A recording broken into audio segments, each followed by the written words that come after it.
शिवाय। सावन में शिव जी को पूजे जाने के दो बहुत ही महत्वपूर्ण कारण माने जाते हैं। प्रथम कारण जुड़ा है समुद्र मंथन से। समस्त देवता और असुर अमृत को पाने के लिए समुद्र मंथन करते हैं। उसमें से एक के बाद एक बहुत ही मूल्यवान वस्तुएं निकली, जो देवताओं और असुरों ने बांट ली। उसके बाद निकलता है एक विष, जिसका नाम था हलाहल विष। इतना भयंकर कि पूरा ब्रह्मांड कांप उठा। ना देव रोक पाए ना असुर, हर जगह विनाश का संकट था। तब सब देवता चले शिव शंकर के पास और उनसे विनती की, हे महादेव रक्षा करो। भोले बाबा ने बिना किसी विचार के पूरे विष को अपने कंठ में समाहित कर लिया। ना उसे गिराया ना निगला, सिर्फ अपने गले में रोका। तब से उन्हें कहा जाता है नीलकंठ। उनका ये त्याग था सृष्टि की रक्षा के लिए, बिना किसी स्वार्थ के। भोले बाबा ने दुख लिया ताकि हमारे जीवन में सुख रहे। शिव जी को विष की पीड़ा से राहत दिलाने के लिए इंद्रदेव ने बहुत बारिश की। शिव जी इंद्रदेव से प्रसन्न हुए। ये समस्त घटना सावन के महीने में हुई थी। आज भी सावन के महीने में हम शिव जी को जल चढ़ाते हैं, ताकि उनके गले का विष थोड़ा शांत हो और उनका आशीर्वाद हमेशा हम पर बना रहे। सावन में शिव को पूजे जाने का द्वितीय कारण जुड़ा है आदिशक्ति पार्वती माता से। माता सती के पिता राजा दक्ष ने अपनी राजधानी कनखल में विराट यज्ञ का आयोजन किया, जिसमें अपनी पुत्री सती और जमाता शिव जी को यज्ञ में शामिल होने के लिए निमंत्रण नहीं दिया।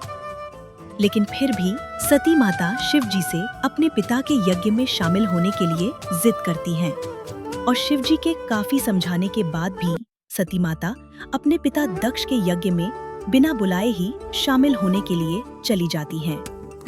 जब सती यज्ञ स्थल में पहुंची तो दक्ष ने शिव जी की घोर निंदा की और अपमानजनक शब्द कहे।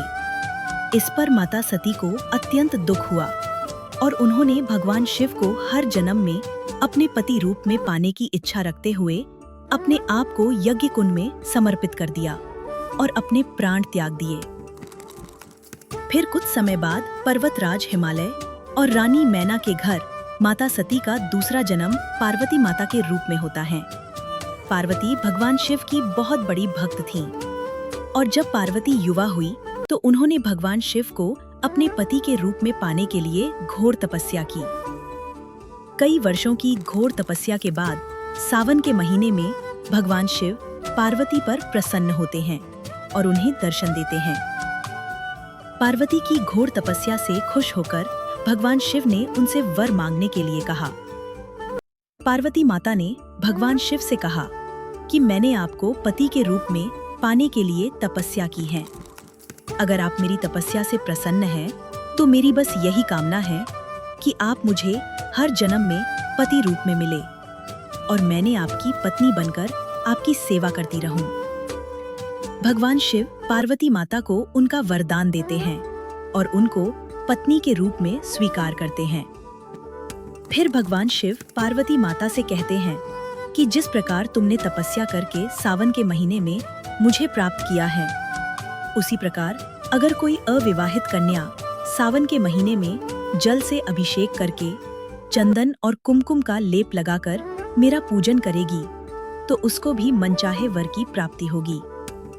तभी से अविवाहित युवतियां सावन के महीने में उपवास रखकर शिवलिंग पर दूध और जल चढ़ाकर चंदन और कुमकुम का लेप लगाकर भगवान शिव की पूजा करती हैं, जिससे भगवान शिव उन पर प्रसन्न होकर उन्हें मनचाहा वर देकर उनकी मनोकामनाएं पूरी करते हैं। विवाहित महिलाएं और पुरुष भी अपने दाम्पत्य जीवन को सुखमय बनाने के लिए, संतान प्राप्ति के लिए और समस्त दुखों के निवारण के लिए सावन में उपवास रखकर शिवलिंग पर जल चढ़ाकर भगवान शिव की पूजा करते हैं। ओम नमः शिवाय। शिव पार्वती की अमर कथा को कोटि कोटि प्रणाम।